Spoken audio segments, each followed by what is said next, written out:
We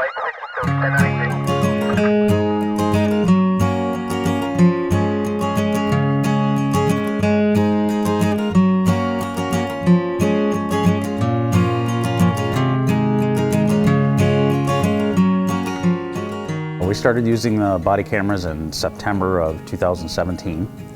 In particular, we use the Axon Body 2 product. That's the device that we're wearing. So the training, it's really about just getting them to connect to like our smartphones, putting case numbers on things, classifying the right way so that we have the proper retention on videos that we have classified. And when you look at the transparency of it is really the best part of it.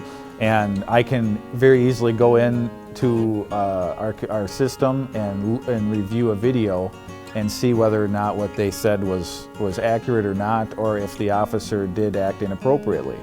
And it's something where it's so much easier to do that now because you have these, and it's a first-person view of what happened. So it makes things a lot easier, whether it's the officer doing some type of misconduct or if you're trying to see if what happened really happened. Because at the end of the day, I want to know what really happened, and this is the best tool that we can use to do that. And as far as the training aspect is getting them to, understand like the retention periods and making sure that they're turning it on the calls that they're supposed to be turning it on, so that if you do get a complaint and you go in to look at it that they never turned it on, well, that's going to be an issue, and we want to avoid that at all costs. So I think a lot of it is that, just making sure they understand how to use it, they understand the importance of when to turn it on when they're supposed to, and then the classifying it the right way so that the appropriate retention periods are met. We're not going to shut the cameras off if somebody requests us to do it, because we don't know what's going to happen after that camera's off. We want transparency, and even though the person that we're maybe dealing with doesn't want that same transparency, we do.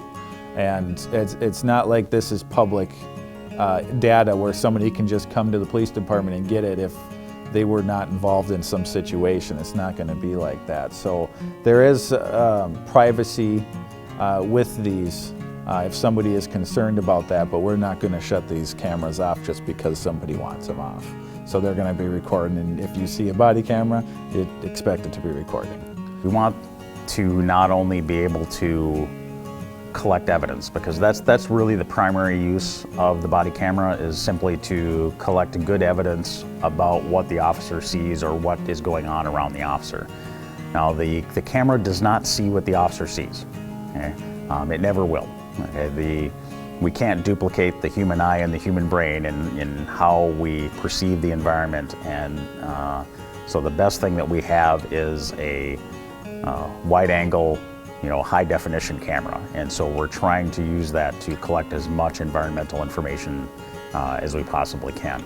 And officers need to be aware of that. They need to understand what is going to be caught by the camera, what is not. They need to be aware of and have strategies for how to best use the camera so that they can collect as much information or as much critical information as possible.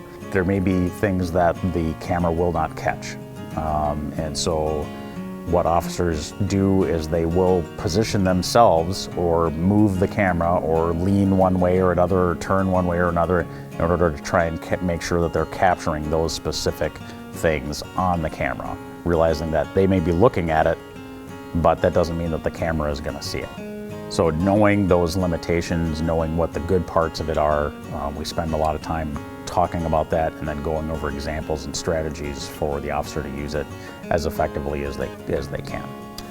It was very cool. The first time I used body cameras was here in Blaine.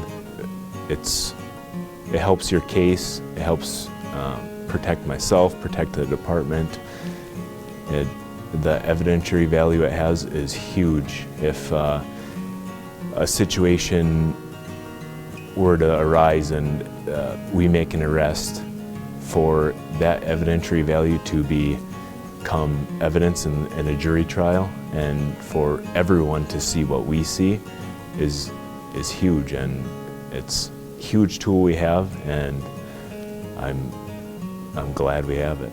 So really like them for the fact that everything is recorded. Some other things that you take a kind of a long statement, you want to go back and help write your report, you can literally pull quotes off the person that they had said instead of trying to remember and paraphrase kind of what they said.